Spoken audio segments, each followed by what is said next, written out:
I'm doing a self-tape. Hi, I'm Georgi Mckie. I wanted to make this video to basically share my wisdom on how to stay sane as an actor, because I've never really done a YouTube video before. I don't want to become one of those vloggers, but if you want to sponsor me, I'm not going to say no. But anyway, I wanted to make this video just to preach to myself and to any actor who's been out of work a few months or maybe a year, I don't know, or if you're a training actor and you want to carry on with this. It's good, it's great. Anyway, so when you're out of work, you feel like you're in a bit of a slump. My acting teacher used to say in the first year of training, he was like, you'll get in a slump in the next 3 years. And he also said you'll be in a slump when you get out of here as well. And it might be longer, it might be short, it might be 2 days, it might be 4 months, you don't know. I wanted to get a definition of a slump.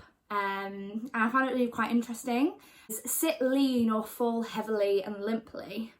And then another one is undergo a sudden severe or prolonged fall in price, value or amount. That was a bit deep, but it's so true, because when you're slumped, you feel just quite deflated.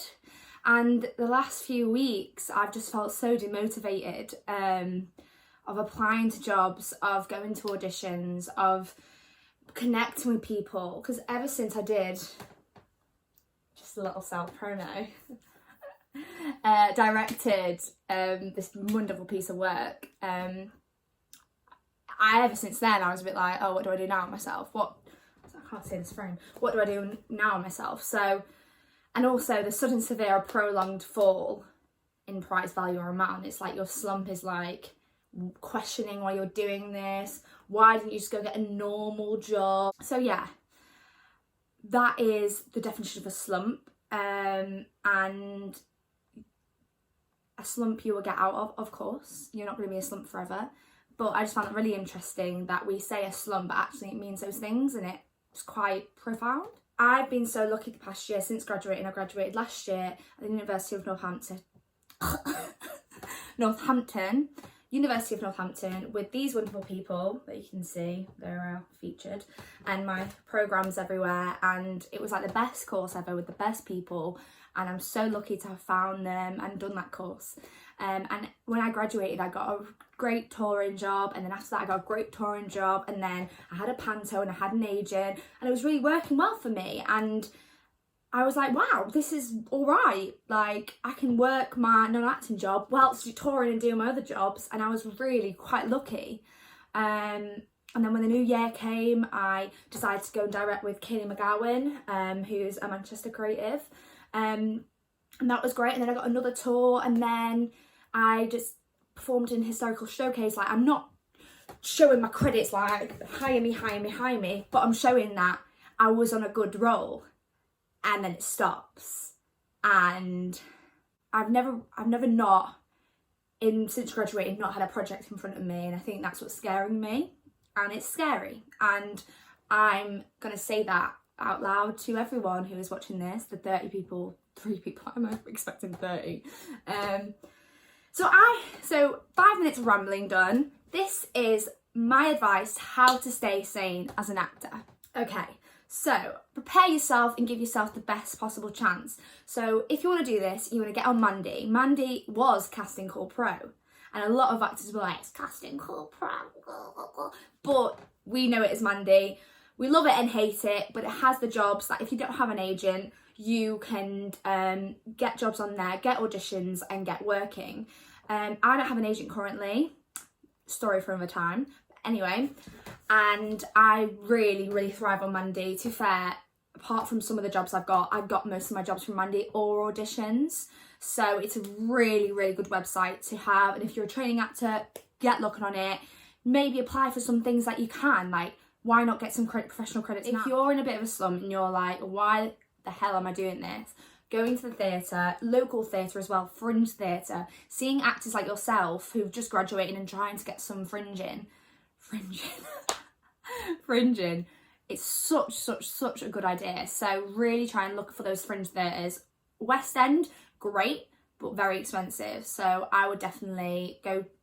Showing Six here, great musical. But you really want to get involved in the fringe scene and really trying to see new writing, and you can meet new people and get connections that way. Replays and new monologues. So I currently got Lit by Sophie Ellisby and One for Sarah by Cordelia Lynn, and I loved them both. They really made me excited again. I went for female writers because representation, but yeah, I really recommend just getting some plays. You can get some really cheap ones from Amazon. These weren't cheap, but I just wanted to treat myself. Flossie, do you want to join in? Sorry, this is my cat, if none of you know me. Or if you do know me and you just want to see her beautiful face. Get off social media. And I'm telling that to myself to myself, get off social media, because it wrecks your brain. It really wrecks your brain. I use Instagram too much, and it's not even that I post much. I go on it, I scroll through it every day, scrolling, and you don't realise what an effect it has on you. You compare yourself so much to all the influencers and other people that you know, and of your body and your worth and your face and your acting and everything, and it grinds on you. A good friend of mine said you can put a time limit. So on your iPhone, I'm just going to look for my phone then. On your iPhone, you can just type time limit, and you can put a time limit on any app. So Instagram's the only app that I have it on, because the other apps I'm kind of just scroll through and not really bothered about them, but Instagram's my main one. And I've done an hour a day, and that might seem really small, but actually it's not. It's really not, because I keep getting the time limit and I'm like, ignore. But you don't want to ignore it. You want to be like, yeah, that's enough for today. I can do without this. Let me whack a film on, because it really wrecks your mindset, your motivation, your positivity. It's a positivity. So yeah, get off social media. Obviously use social media for your acting. It's a really good thing, but don't compare yourself. That's what I'm trying to say. Entertain yourself in other means. So that means buy books. And I'm a massive reader, I always have. But recently I've really struggled to read or just sit down and read a book because my mind is elsewhere. Case in my little cove. How to Fail by Elizabeth Day, and I'm gonna plug this book till the cows go home. Cows go home? Cows go home? Anyway, How to Fail. It was the most amazing book that I've read in so long, and it was just about you fail, you get back up, and you do it again. You fail, you get back up, and then you succeed. Buy yourself a book, read it, really allow yourself to enjoy it, because if you think about acting too much, you will go insane. So you need to get your mind off it. Watch a new series. I feel like if you watch a new series, you're still researching and being an actor, you're still really trying to make yourself love screen and TV again. Just going on point, that doesn't mean reality TV. And again, I'm talking to myself, because reality TV is a hole that you can't escape from, and I've gone into it many times. Don't hate on your non-acting job. Many of us as actors have non-acting jobs, and that is what happens. We need to earn money whilst we're not acting, and I want to find joy in it. So when I serve people, I want to have a chat with them. I really want to make them feel good, and I think that's my whole thing, is I want to make people feel positive. I want to be positive, so why would I walk into work feeling negative and shit and put everything on everyone else? I really do like my PAY job. I'm very lucky to have it, and it's long hours and it's full-time at the moment, but that's why I need to find the joy in it. So when you go to your job on a Monday morning and you can't be arsed, really try and remember why you're there. You're there because you want to earn money for the things you love, and that's what you need to keep thinking of. Be active. Now, my lovely friends know that I hated the gym at uni. I used to sign up every September and go, right, I'm on it. And actually I'd go for 2 days and not go at all. Or I'd go and I'd be there for 15 minutes and call that a workout. So in April, I started the gym and I vowed I'd do 40-minute workouts. And actually, it's been a dream. I follow Alice Living on Instagram, if you haven't already. Great, positive Instagram account to follow. And she posts workouts and they're so easy as a beginner at the gym, and now I'm becoming intermediate. I can pick up better weights, and I can really just try and work out my mindset whilst at the gym.